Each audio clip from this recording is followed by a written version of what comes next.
Well, this is what Tantra is all about, right? Tantra, and, it's often used synonymously with intimacy, but not the same thing. It haunts me that if he had, maybe he'd still be here. And it's devastating because I said, just call me when you're ready. And he just never did. Yeah. And you can't control somebody else's choices. Everything you've tried to eat in order to shove down, or drink in order to numb, or cheat or have sex in order to distract, or whatever it is.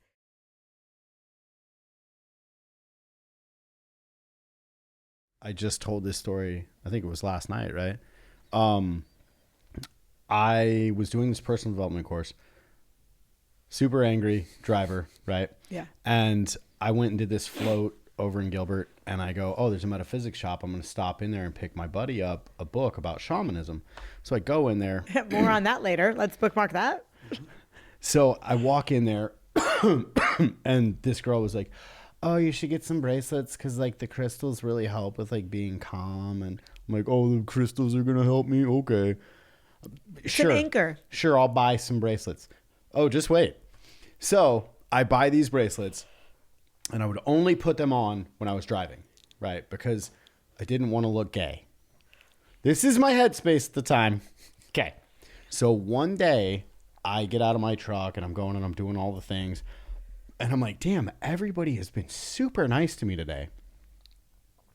And I realized I was still wearing my bracelets. And I literally took them off. I was like, oh shit. And I put them in my pocket and I was like, wait, you have feminized yourself or given some type of message by wearing bracelets to these men that you're not confrontational.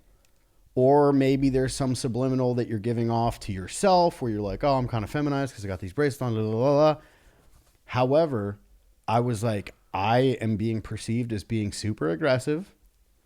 And when I wear these bracelets, it's not so much. And so now every day I put those bracelets on. And every single one of those bracelets has a meaning to me. And I think about it every time I put them on.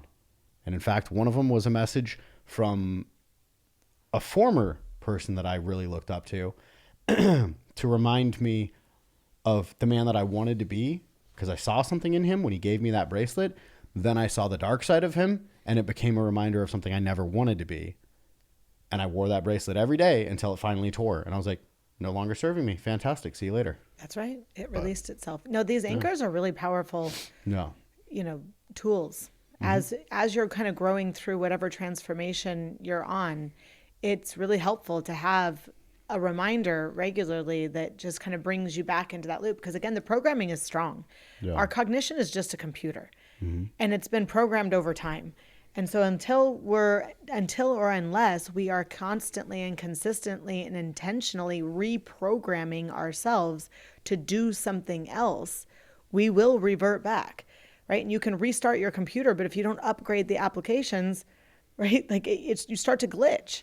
Well, so our body is the same way. We really are just a complicated computer system. Absolutely. You talk about like neural pathways and stuff like that and disrupting the system, creating different pathways, reward treats for forming different pathways. Well, this is what Tantra is all about, right? Tantra, and, it's often used synonymously with intimacy, but not the same thing. Yeah. Tantra is all about going to the core of the sensation, removing the sensation from the narrative around what that sensation means. And the more conscious you become of that space is really powerful. And then that awareness transfers to everything in life. The more you can exist in that space between sensation and emotion, between sensation and narrative, the more patience you curate to exist in the chaos that we are living in this world with more autonomy and sovereignty without constantly feeling powerless within it. So not feeling so compelled to start a fight. No. Not feeling when we're on the road and there's traffic and we really want to scream at the person next to us, right? These tools, these skills are so transferable to everything in life. It also makes you hyper aware. I mean, we started the podcast talking about the romanticism. how we learn how to be in a relationship, how we learn how to be men in society, how we learn how to be women in society. We're playing these roles in these narratives based on these movies that we've written for ourselves. And so if we can become conscious of the narrative being the narrative and not an identity, we now have empowered ourselves to make a shift to not have to subscribe to that same narration. We can actually change the narrative. We can change direction. We can write a mission. We can write a purpose that we want based on what feels right as opposed to what we think we should do. Well, yeah, and that comes down to the story that you're telling yourself, right? What you're identifying as. And so if you tell yourself you're a tough guy, then you're going to behave like a tough guy. If you tell yourself that you're a sweetheart, you're going to behave like a sweetheart. And words absolutely matter. And when you paint a story a certain way, at times you often end up finding yourself painted into a corner. Absolutely. I mean, what happens when the good girl goes bad? What happens when the successful guy loses it all? Everything crumbles. Well, and that's what happened to you, right? That's what happened to me. That's what happened this week. I lost several friends who were not playing the role that they wanted to play in this life. One of the guys that I lost this week came to me for a consultation to work with me about a month ago. Yeah. And when we met for about 35 minutes. He slammed at least 4 vodka sodas. No judgment, but that's a mission. No. And I wasn't drinking at all. So this wasn't a culture of cocktailing, right? He was on a mission. And I kind of broke down what it is that I do and how it is that I work, and, really just wanted so bad. I could see his pain. So I was using examples of other clients that I've worked with, right? That way I could talk about their breakthroughs. What is it like for a man to be held, right? Where he's sitting in front of me and my hand is on his chest and wrapped around him and he can just sink into me. Not out of performance, not because he's having to deserve it, not because he's having to earn it, but a space where he can just be held.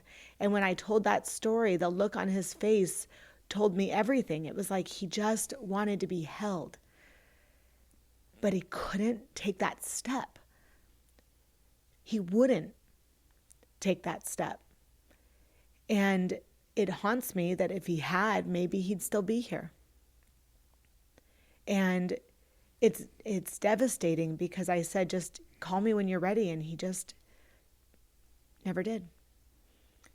And there's that pride, there's that ego, there's that, it's that uncomfortable, unfamiliar space when it just feels better to give up. And it's devastating, it's tragic, it's soul crushing. And I get it as well. I lost one of my very close friends to his struggle with mental illness. And there is one thing that I have to say, my obligation to say to you, is do not live in that space of I wish he would have or I could have, because that's your ego. Totally. You're right. You're absolutely right. Everything, as rough as this pill is to swallow, everything happened the way that it was supposed to. Yeah. You're right. It's terrible and it's tragic, and I wish I would still have my buddy here today. Right. But it's just fantasy, right? Yeah. And that's, again, going back to the narrative. The fantasy, and you can't wish something to be true. Right. Also, it's not my choice, right? All I can do is show up and speak out and connect and do my job. And, we all have to walk ourselves home, Yeah. And I sat in a space for months after my friend unalived himself and had to unpack that constantly of going like, oh, if only the last time that I saw him, because the last time that I saw him, I noticed there was something, and I hey brother, are you doing okay? And it looked like he was fighting back tears, and he goes, yeah, I'll be all right. And that was the last thing that I ever said to him. And for months, it was, you stupid son of a bitch. Why didn't you push? You rotten, you killed him. It got that toxic where I'm convincing myself that I killed him. And that wasn't me. That was not my cross to bear. I am taking on guilt that was never mine to take. So I had to kill my ego on that one, because I am not some omnipotent being that could foreshadow the future. Totally. Or could intervene and make every move perfectly. That is not your weight to carry. Yeah, and you can't control somebody else's choices. No. You can't put yourself in their body. One of my favorite sutras from Tantra is, I am myself and no other. We are constantly putting ourselves in somebody else's experience, self-sacrificing in order to accommodate their feelings, managing others' emotions. And it's a reminder we cannot do that. All we can do is show up as ourselves, as our most authentic selves, and connect truly and intentionally, and be present. And but you're right. It's still so hard.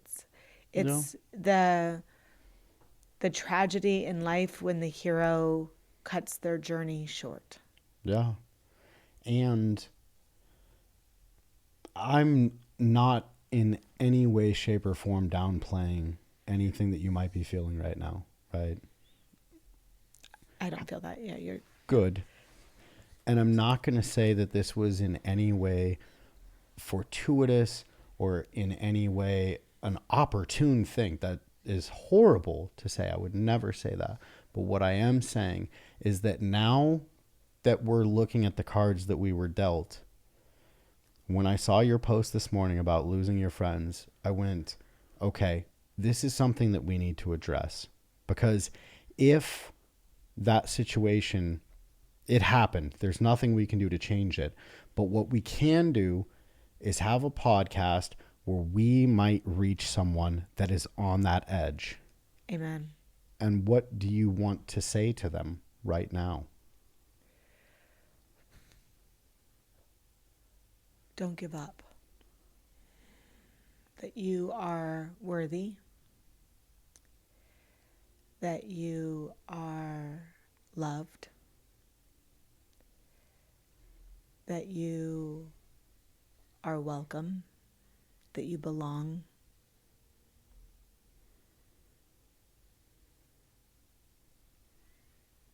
That you didn't do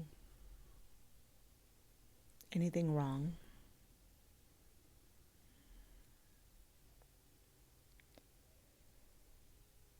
That you have a choice to stay, and you have the support and the unconditional love right here. Thanks for coming on. Thank you for having me. I'm sure you've probably heard people talking about peptides. It piqued your interest, you looked into it, but you don't know what source to trust. A lot of this stuff is coming out of China. If you're looking for a good quality peptide that's made in the United States, go to helixpure.com.